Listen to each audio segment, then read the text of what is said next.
আসসালামু আলাইকুম। কেমন আছেন আপনারা সবাই? আশা করছি খুব ভালো আছেন। আমিও ভালো আছি আলহামদুলিল্লাহ। Welcome to my beautiful life মনের কথা ব্লগে। আজকে আমি ভীষণ খুশি, কারণ আজ আমি রান্না করব মুরগির মাংস।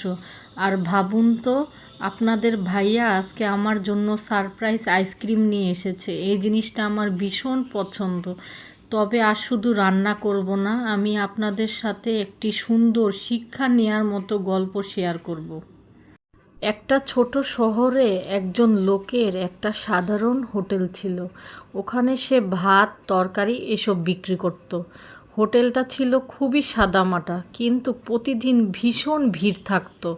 প্রতিদিন একটা মানুষ আসতো আর চুপচাপ বসে খেয়ে যেত, কিন্তু টাকা দিত না। একদিন আরেকজন কাস্টমার এই জিনিসটা খেয়াল করলো।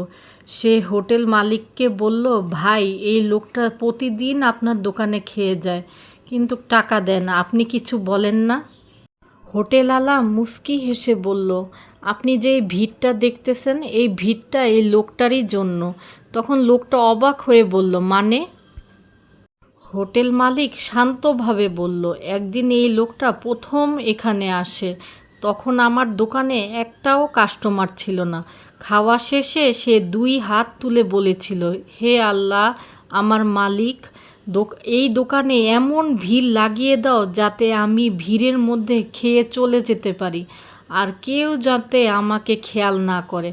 তারপর থেকে আল্লাহ তাআলা আমার দোকানে এমন ভিড় করে রাখে যে আমি আজ পর্যন্ত ফাঁকা বসে পাইনি। মালিকের চোখে পানি চলে আসে। সে বলে, আল্লাহর বান্দারা যখন মন থেকে দোয়া করে, আল্লাহ সেই দোয়া অবশ্যই কবুল করেন। আমরা অনেক সময় ভাবি আমরা নিজেদের পরিশ্রমে সফল হয়েছি, কিন্তু সত্যি কথা হলো, হয়তো বা কারো মোনাজাতে আমাদের বরকত লুকিয়ে থাকে।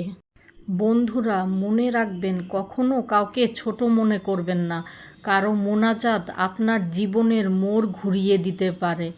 আল্লাহ কারো দোয়া কখনো ফেরান না।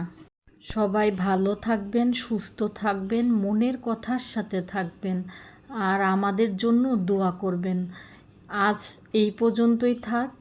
দেখা হবে পরবর্তী ব্লগে, যেখানে থাকবে শিক্ষা, গল্প আর মোটিভেশন। গল্পটা ভালো লাগলে কমেন্ট করে জানাবেন অবশ্যই। চ্যানেলটা সাবস্ক্রাইব করবেন আর বেশি বেশি করে শেয়ার করবেন।